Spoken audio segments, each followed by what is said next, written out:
Today we have this famous story of Lazarus and the rich man. And it's a story that has caught the imagination of people in music and art and literature since the time of Christ himself. A couple of things we need to be attentive to. Number one, this is a parable. Right? This is a parable. This didn't, quote, really happen. Right? There was not really a Lazarus who had leprosy, it would seem, and this rich guy. This is a parable. It's a story. So we don't want to take the details of the story too literally. Right?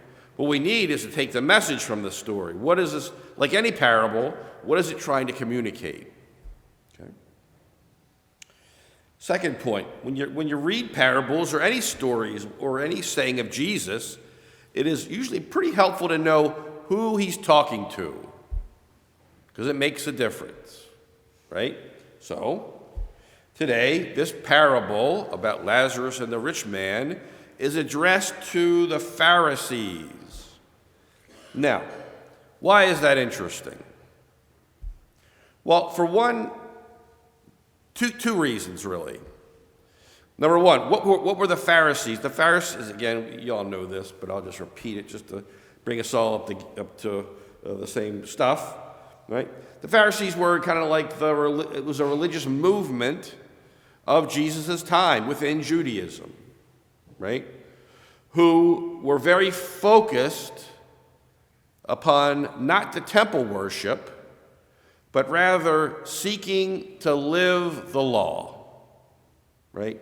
Seeing their discipleship, if you want to call it that, right?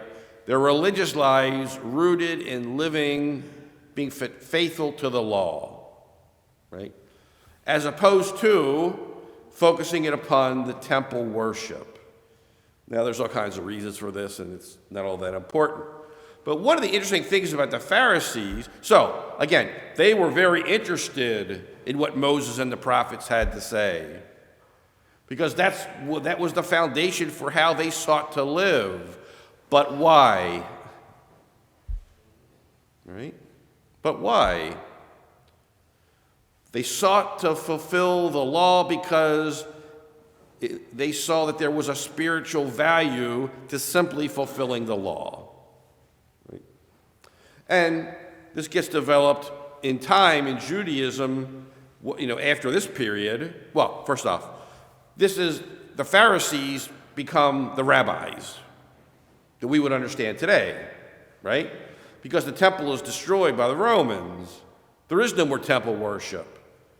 And then you see the rise of rabbinic Judaism, that as we have it today, right?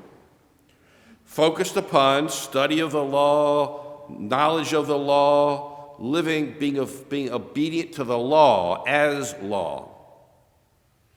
Okay? The second thing, though, is what made the Pharisees different from the rest of the folks during this time is that they believed in an afterlife,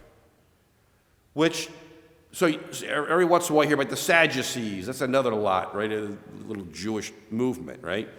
They did not believe in the afterlife, right? Judaism of Jesus' time did not have a defined belief in what happens after this world. But the Pharisees believed in an afterlife, right? So, when Jesus offers this parable, he tells it within the framework of an afterlife, right? All this action is happening not in our own world, right? This is all happening in the afterworld. So the Pharisees, well, they're into that. They'll listen to that. I can get into that. And in fact, he's talking about Moses and the prophets. We like that too. So he grabs them, right? But then he catches them in a certain sense, right? Why do you do what you do, right? Because one could be technically obedient to all the laws of Moses and the prophets, but not be a charitable, loving person, right? You need both. So Jesus does not dismiss Moses and the prophets, never. In fact, as he says about himself, he fulfills the law and the prophets because he is the only human being since the very beginning who was actually faithful to the law. Right? Nobody could be totally faithful for the entirety of a lifetime on those 632 or whatever it is laws. The story is a challenge to them. Yeah, sure, you believe in the afterlife. Yeah, you believe in Moses and the prophets. But where you end up in the afterlife is determined on how you live the law and the prophets. Right? How we live the law and the prophets. And that's a good Lenten word to us, isn't it? Especially, there's also the Catholic tradition. Right? We got a lot of laws, a lot of rules. Do this, don't do that. Don't do that, do this. Right? And we can be obedient to all that stuff like machines. We can program ourselves to follow the rules.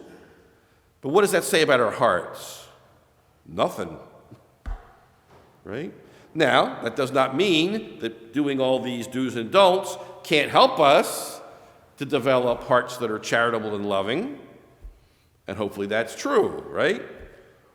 But just jumping through all the hoops is not the way to the good spot in the afterlife. That's kind of an interesting thing, isn't it? Like there's good seats and bad seats in the afterlife, right? And where you end up is up to you. This is an important, we take this for granted, don't we? This is kind of radical ideas from the world of Jesus' day. Yes, there is an afterlife, and there's like a good place and a bad place. Right? And one more interesting thing about that. Isn't it interesting that the good place and the bad place are kind of in the same place? But there's a gap between the good place and the bad place that you can't cross. Right? That you can't cross. That's worthy. That's just an extra little thing to think about, right?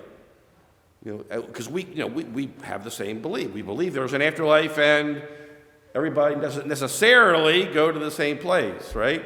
And we know how to get to the good seats, so forget about the cheap seats, right? Don't let that bother you. Just do what you got to do to get to the good seats, right? And that's what Lent hopefully is about, right? Kind of reinvigorating ourselves in this way of life, right? Not just hoops to jump through for 40 days, but promoting more deeply a way of life where we are caring and loving and concerned, where we follow the great commandment. Love God, love neighbor, everything else is commentary. Right? How are we doing that? That's a good. If you want to examine your conscience, just go there and just stop.